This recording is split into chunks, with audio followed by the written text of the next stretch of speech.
कहानी की शुरुआत में हमें एयरपोर्ट दिखाया जाता है, जहां हम ब्रैड नाम के एक पायलट को देखते हैं। वह तेजी से जहाज की तरफ जा रहा होता है और साथ ही साथ वीडियो कॉल पर अपनी बेटी से बात भी कर रहा होता है। उसकी बेटी कहती है कि आज सुबह मैंने न्यूज़ देखी थी, जिसमें बताया जा रहा था कि आप जिस एरिया में जा रहे हो वहां का मौसम बहुत ज्यादा खराब है, जिस वजह से और भी कई सारी फ्लाइट्स कैंसिल कर दी गई हैं। इसलिए आपको भी अपनी फ्लाइट कैंसिल करके घर वापस आना चाहिए। लेकिन ब्रैड मुस्कुराकर जवाब देता है कि मैं पहले भी कई बार ऐसे मौसम में सेफली जहाज उड़ा चुका हूं, इसलिए तुम परेशान मत हो, मैं जल्द ही घर वापस आ जाऊंगा।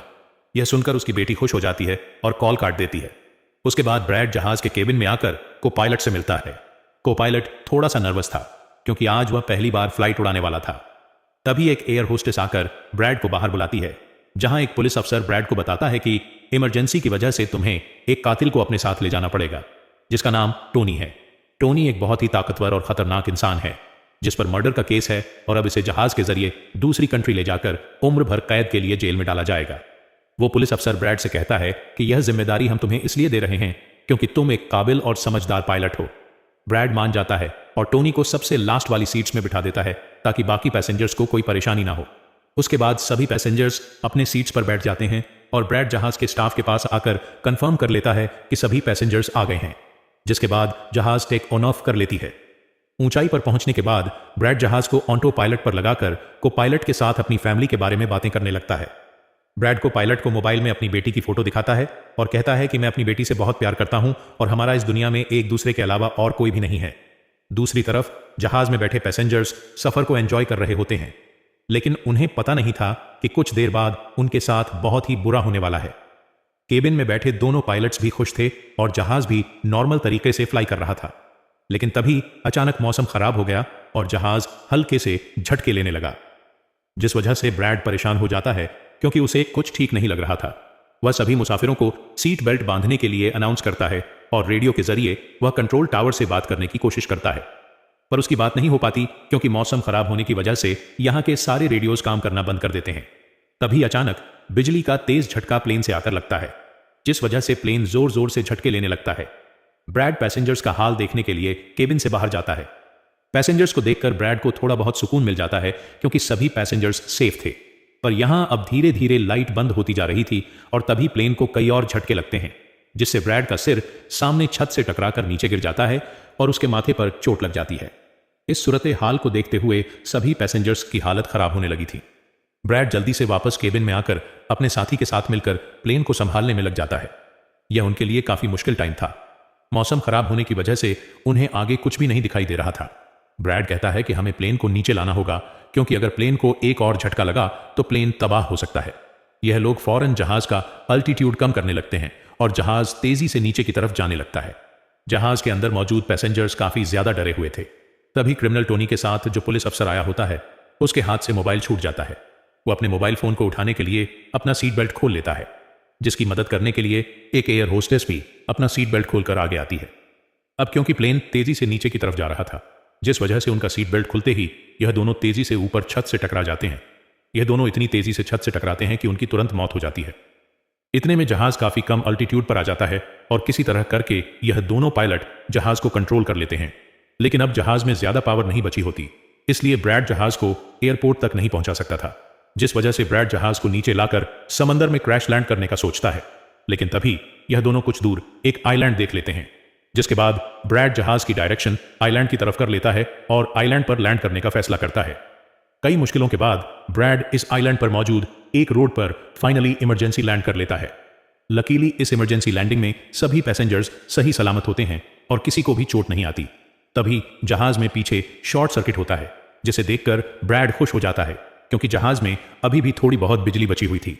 सभी पैसेंजर्स के जहाज से उतरने के बाद एक एयर होस्टेस कैप्टन ब्रैड को बताती है कि क्रिमिनल टोनी को ले जाने वाला पुलिस अफसर मारा गया है और एक एयर होस्टेस भी मारी गई है। यह सुनकर ब्रैड बहुत ज्यादा मायूस हो जाता है। दूसरी तरफ एयरलाइन कंपनी का मालिक देखता है कि उसका एक जहाज अचानक गायब हो गया है क्योंकि उसने प्लेन को लैंड होते हुए नहीं देखा था और काफी देर से रेडियो खराब होने की वजह से का पायलट से कांटेक्ट भी नहीं हो पा रहा था। इसीलिए वो एयरलाइन कंपनी का मालिक स्कार्सडेल नाम के एक रेस्क्यू एक्सपर्ट को बुलाता है, जो ऐसे लोगों को ढूंढने का काम करता है जो मुश्किल में कहीं फंसे हुए होते हैं। एयरलाइन कंपनी का मालिक उसे कहता है कि मुझे मेरे प्लेन्स की सारी डिटेल्स चाहिए, जैसे वो कहां गया, उसके वर्कर्स और सभी पैसेंजर्स कहां हैं। जिसके बाद रेस्क्यू एक्सपर्ट अपने काम पर लग जाता है। दूसरी तरफ सारे पैसेंजर्स इस सोच में थे कि हम यहाँ क्यों उतरे हैं। ब्रैड सभी पैसेंजर्स को इकट्ठा करके समझाता है कि इमरजेंसी की वजह से हमें यहाँ उतरना पड़ा। प्लेन में अभी भी थोड़ी बहुत बिजली मौजूद है जिसे हम बाकी चीज़ों को ठीक कर लेंगे। तब तक आप लोग यहाँ आराम से रहें और आप लोग घबराइएगा नहीं, बहुत जल्द हम यहाँ से निकल जाएंगे। जिसके बाद ब्रैड प्लेन के पास आकर उसे ठीक करने में लग जाता है, पर वो देखता है कि जहाज़ में पावर काफ़ी कम है, इसलिए उन्हें मदद का इंतजार करना होगा। ये लोग मैप निकालकर खुद ही अपनी लोकेशन देखने लगते हैं ताकि उन्हें पता चल सके कि आखिर यह लोग किस जगह पर हैं। ब्रैड का साथी को पायलट नक्शा देखकर बताता है कि हम एक प्राइवेट आइलैंड पर फंसे हुए हैं। यह जगह बहुत ही खतरनाक है। यहाँ पर ऐसे लोग हैं जो किसी सरकार या गवर्नमेंट की बात नहीं मानते। अगर इन लोगों ने हमें पकड़ लिया तो हमारी जान खतरे में पड़ सकती है और हमारी गवर्नमेंट भी हमें नहीं बचा पाएगी। यह सुनकर ब्रैड कहता है कि अब कहीं से भी करके हमें अपनी रेस्क्यू टीम को यहाँ पर बुलाना ही होगा ताकि वो आकर हम सबको बचा ले, क्योंकि यही एक रास्ता है यहाँ से निकलने का। जिसके बाद ये दोनों मदद बुलाने के लिए रेडियो ठीक करने लगते हैं, लेकिन आसमानी बिजली के टकराने से रेडियो बिल्कुल खराब हो चुका था। अब ब्रैड सभी पैसेंजर्स के पास आकर उन्हें बताता है कि किसी खराबी की वजह से रेडियो काम नहीं कर रहा, लेकिन आप सब परेशान मत हो।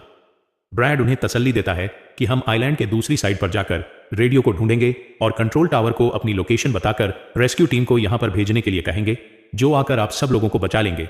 और यहां ब्रैड एक बहुत बड़ा कदम उठाता है। वो कहता है कि मेरे साथ टोनी जाएगा। यह कहकर वह टोनी की हथकड़ी खोल देता है।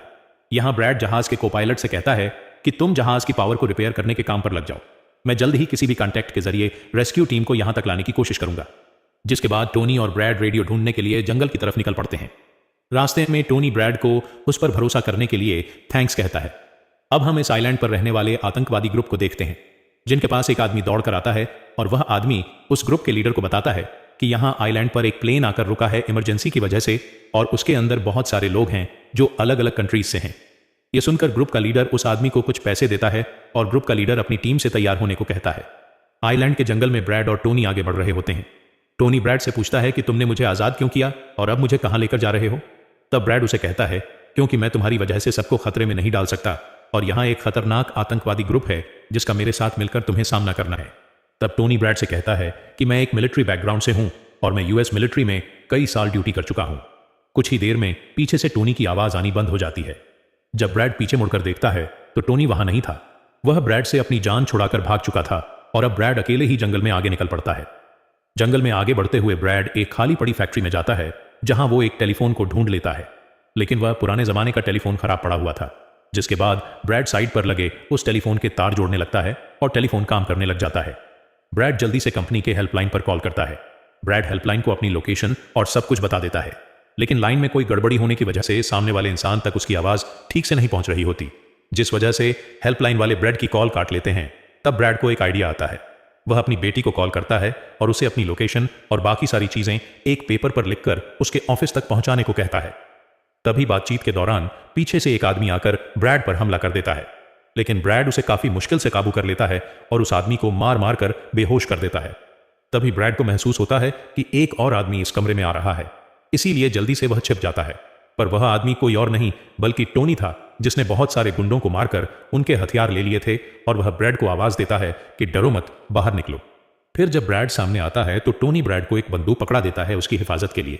उसके बाद यह दोनों जब फैक्ट्री के नीचे वाले फ्लोर में आते हैं तो यहां उन्हें एक कैमरा मिलता है, कैमरा की रिकॉर्डिंग और वहां पड़े पासपोर्ट से इन्हें पता चलता है कि इस आइलैंड पर रहने वाले आतंकवादी लोगों को किडनैप करके उनकी फैमिली से काफी बड़ी रकम की डिमांड करते हैं। और जब किडनैप किए हुए बंदे की फैमिली की तरफ से उन्हें पैसे मिल भी जाते हैं, तब भी यह लोग उसे छोड़ने के बजाय मार देते हैं। यह देखकर ब्रैड समझ जाता है कि हमारे पैसेंजर्स भी खतरे में हैं। जिसके बाद यह दोनों बाहर निकलते हैं और सामने उन्हें एक गाड़ी दिखाई देती है। यह गाड़ी उस आतंकवादी की थी जो कुछ देर पहले ब्रैड के हाथों मारा गया। अब यह दोनों बाहर खड़ी गाड़ी में बैठ जाते हैं और अपने पैसेंजर उधर सभी पैसेंजर्स ब्रैड के इंतजार में बैठे हुए होते हैं कि ब्रैड जल्द ही उनके लिए मदद लेकर आ जाएगा। तभी उन्हें किसी गाड़ी की आवाज आती है। गाड़ी की आवाज सुनकर यह लोग खुश हो जाते हैं और यह लोग समझते हैं कि ब्रैड उनके लिए रेस्क्यू टीम बुला लिया है। लेकिन यह रेस्क्यू टीम नहीं बल्कि इस आइलैंड पर रहने वाले आतंकवादी थे। वह लोग गोलियां चलाकर सभी पैसेंजर्स को डराने लगते हैं। उन गोलियों की आवाज ब्रैड और टोनी ने भी सुन ली थी। जिसके बाद यह लोग कार की स्पीड बढ़ाकर जल्दी से प्लेन तक पहुंचने की कोशिश करते हैं। आतंकवादी ग्रुप का लीडर एयर होस्टेस से सभी यात्रियों की लिस्ट मांगता है। डर के मारे जल्दी से एयर होस्टेस उसे लिस्ट लाकर दे देती है। फिर गैंग का एक आदमी को पायलट से पूछता है कि तुम्हारा सीनियर पायलट कहां पर है। जिस पर को पायलट बताता है कि किसी काम से वह जंगल में गया था पर अभी तक वापस नहीं आया। तभी वहां पर ब्रैड और टोनी भी पहुंच जाते हैं, लेकिन यह दोनों चुपके से दूर से इन लोगों को देख रहे होते हैं। इसी दौरान एक औरत वहां से भागने की कोशिश करती है, पर वह लोग गोली चलाकर उसे मार देते हैं। यह देखकर ब्रैड उनकी मदद करने के लिए जाता है, पर टोनी उसे रोक लेता है और टोनी कहता है कि तुम शांत रहो, अभी जाना ठीक नहीं। गैंग का लीडर सभी पैसेंजर्स को एक बस में बैठा लेता है और गैंग का लीडर अपने 2 साथियों को वहीं छोड़कर उनसे कहता है कि जाओ, जहाज के अंदर जो भी कीमती सामान है उसे ले आओ। जिसके बाद यह लोग सभी पैसेंजर्स को अपने अड्डे पर ले जाने लगते हैं। गैंग के जाने के बाद ब्रेड टोनी पर गुस्सा करने लगता है कि वो लोग हमारे पैसेंजर्स को ले गए और तुमने मुझे जाने ही नहीं दिया। जिस पर टोनी उसे समझाता है कि वो लोग काफी ज्यादा थे, अगर तुम चले भी जाते तो इतनी बड़ी आर्मी से अकेले नहीं लड़ पाते। अब यह दोनों प्लेन की तरफ बढ़ने लगते हैं और उन दोनों गुंडों को पकड़ लेते हैं जो प्लेन से कीमती सामान चुरा रहे थे। ब्रेड गन पॉइंट पर उनसे पूछता है कि तुम्हारा लीडर पैसेंजर्स को कहां पर लेकर गया होगा, जिस पर वह बताता है कि यहां से कुछ दूर हमारा एक अड्डा है और वह सब वहीं गए होंगे। दूसरी तरफ ब्रेड की बेटी रेस्क्यू एक्सपर्ट के पास ब्रेड का लिखवाया हुआ पेपर दे देती है, जिस पर प्लेन का लोकेशन और सारी जानकारी लिखी गई होती है। रेस्क्यू एक्सपर्ट सैटेलाइट की मदद से प्लेन की लोकेशन का पता लगा लेता है। उन्हें पता चल जाता है कि प्लेन एक आइलैंड पर फंसा हुआ है और उन्हें यह भी पता चल जाता है कि इस आइलैंड पर एक खतरनाक आतंकवादी ग्रुप है। इसके बाद वह रेस्क्यू ऑफिसर अपनी एक प्राइवेट आर्मी के कैप्टन को कॉल करता है और उसे यह सारी सिचुएशन समझाकर उस आइलैंड पर जाने को कहता है। प्राइवेट आर्मी का कैप्टन मान जाता है और अपने साथियों के साथ एक पैसों का भरा हुआ बैग और कई सारे वेपन्स के बैग गाड़ी में लौट करके उस आइलैंड पर जाने के लिए रेडी हो जाते हैं। दूसरी तरफ ब्रेड देखता है कि उन आतंकवादियों के ले जाने से पहले जहाज के को पायलट ने जहाज का पावर सिस्टम रिपेयर कर लिया था और ब्रेड देखता है कि जहाज में पावर वापस आ गई है, जिसे देखकर वह बहुत खुश हो जाता है। अब ब्रेड आने वाले प्राइवेट आर्मी टीम के लिए अपनी यूनिफॉर्म पर एक मैसेज लिखकर छोड़ देता है और टोनी के साथ उस जगह पर निकल पड़ता है जहां गैंग वाले प्लेन के सभी पैसेंजर्स ले गए थे। जंगल के रास्ते से होते हुए यह दोनों उन आतंकवादियों के अड्डे पर पहुंच जाते हैं और यह दोनों गाड़ी से निकलकर चुपके से उस जगह में घुस जाते हैं जहां वो सारे गुंडे पैसेंजर्स को डराकर उनकी वीडियोस बना रहे थे, ताकि यह वीडियोस इनकी फैमिली को भेजकर उनसे पैसे वसूल सके। दूसरी तरफ रेस्क्यू एक्सपर्ट की तरफ से भेजी गई प्राइवेट टीम भी प्लेन के पास पहुंच जाती है, पर उन्हें वहां जब कोई नहीं मिलता तो टीम का लीडर प्लेन के अंदर जाकर चेक करता है, जहां उन्हें 2 लोगों की लाशें मिलती हैं। यह वो 2 लोग थे जिन्हें गैंग के लीडर ने प्लेन में से सारा कीमती सामान चुराने का कहा था, लेकिन ब्रेड ने उन दोनों को मार दिया। प्राइवेट टीम के कैप्टन को ब्रेड का छोड़ा हुआ मैसेज भी मिलता है जो उस आतंकवादी गैंग के अड्डे तक आने का रास्ता था। आतंकवादियों के अड्डे पर टोनी और ब्रेड चुपके से उन पर नजर रखे हुए थे और जैसे ही उन्हें मौका मिलता है यह दोनों चुपके से पीछे से आकर 2 आतंकवादियों को मार देते हैं। फिर यह दोनों चुपके से आगे बढ़ते हैं और एक कमरे के बाहर जा पहुंचते हैं। इस कमरे के अंदर सभी पैसेंजर्स को कैद करके रखा गया था।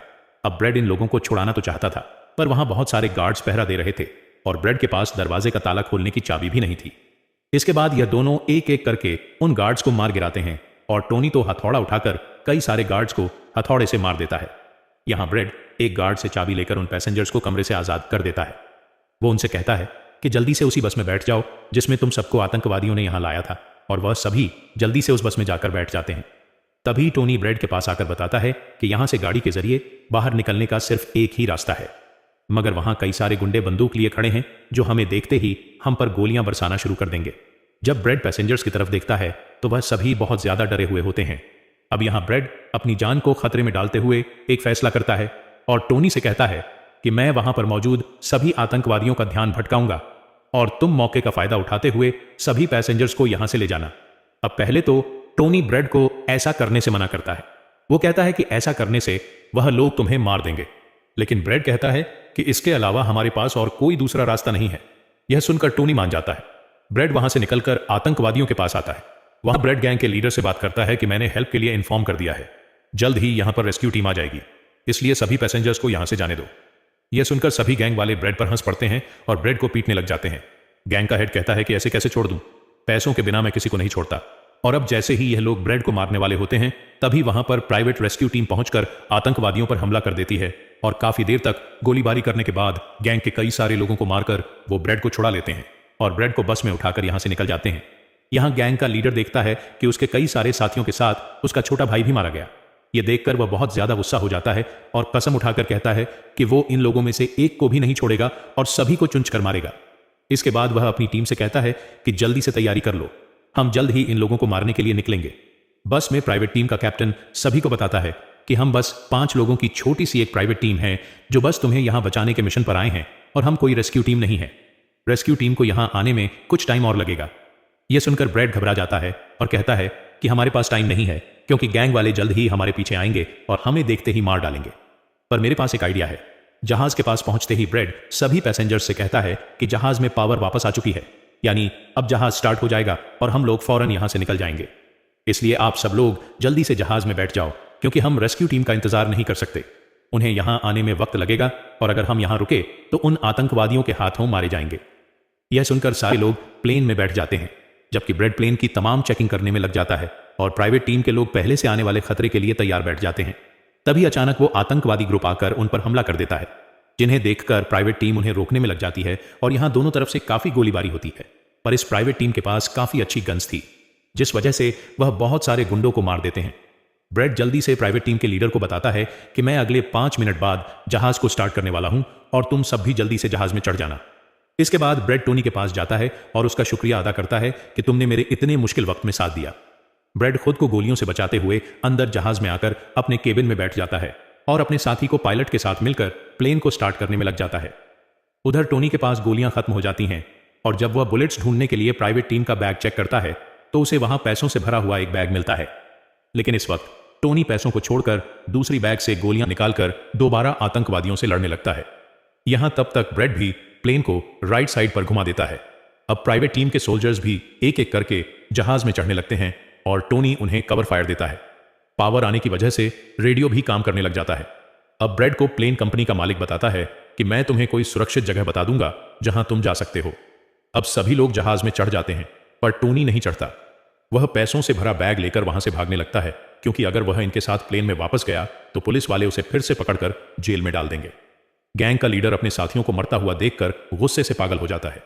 वह प्लेन के सामने रॉकेट लॉन्चर लाकर उन्हें एक ही झटके में उड़ाने का सोचता है, लेकिन सही टाइम पर टोनी उसे देख लेता है। अब टोनी जल्दी से बंदूक उठाकर उसे शूट करके मार देता है और सभी लोगों की जान बचा लेता है। यह देखकर ब्रैड टोनी के इस काम से बहुत खुश हो जाता है और ब्रैड अपनी पूरी ताकत लगाकर प्लेन उड़ाने में कामयाब हो ही जाता है। यह देखकर टोनी सभी पैसेंजर्स और ब्रैड के लिए खुश होता है और पैसों का भरा हुआ बैग लेकर जंगल की तरफ भाग जाता है। ब्रैड जहाज को इस आइलैंड से दूर ले जाता है और जहाज का मालिक उसे एक एयरपोर्ट के बारे में बताता है जहां यह लोग जा सकते थे, जो अब इनके काफी करीब था। ब्रैड एयरलाइन कंपनी के मालिक की बताई हुई जगह की तरफ जहाज को ले जाता है, लेकिन तभी एक बार फिर जहाज के इंजन में आग लग जाती है और जहाज तबाह होने लगता है। इसलिए ब्रैड दोबारा से इमरजेंसी वार्निंग ऑन करता है और धीरे धीरे जहाज को नीचे रनवे पर लाने की कोशिश करता है। फाइनली बड़ी मुश्किल के बाद ब्रैड जहाज को रनवे पर उतार देता है और सब लोगों की जान बच जाती है। ब्रैड और उसका साथी को पायलट काफी खुश हो जाते हैं। उधर प्लेन कंपनी का मालिक और उसकी टीम भी बेहद खुश थी। अब ब्रैड पैसेंजर्स का हाल देखने के लिए पीछे जाता है तो वह देखता है कि सभी पैसेंजर्स सेफ हैं और यह देखकर उसके दिल को सुकून मिल जाता है। वहां खड़े सभी पैसेंजर्स ब्रैड के लिए तालियां बजाने लगते हैं और ब्रैड का शुक्रिया अदा करते हैं। कुछ ही देर में वहां उनके लिए रेस्क्यू टीम भी आ जाती है, जिसे देखकर सभी पैसेंजर्स खुश हो जाते हैं। यहां ब्रैड सभी पैसेंजर्स को रेस्क्यू टीम के साथ भेज देता है और कैप्टन फाइनली सुकून की सांस लेते हुए जहाज की सीढ़ियों पर बैठकर अपनी बेटी से कॉल पर बात करता है। इसी के साथ यह कहानी खत्म हो जाती है।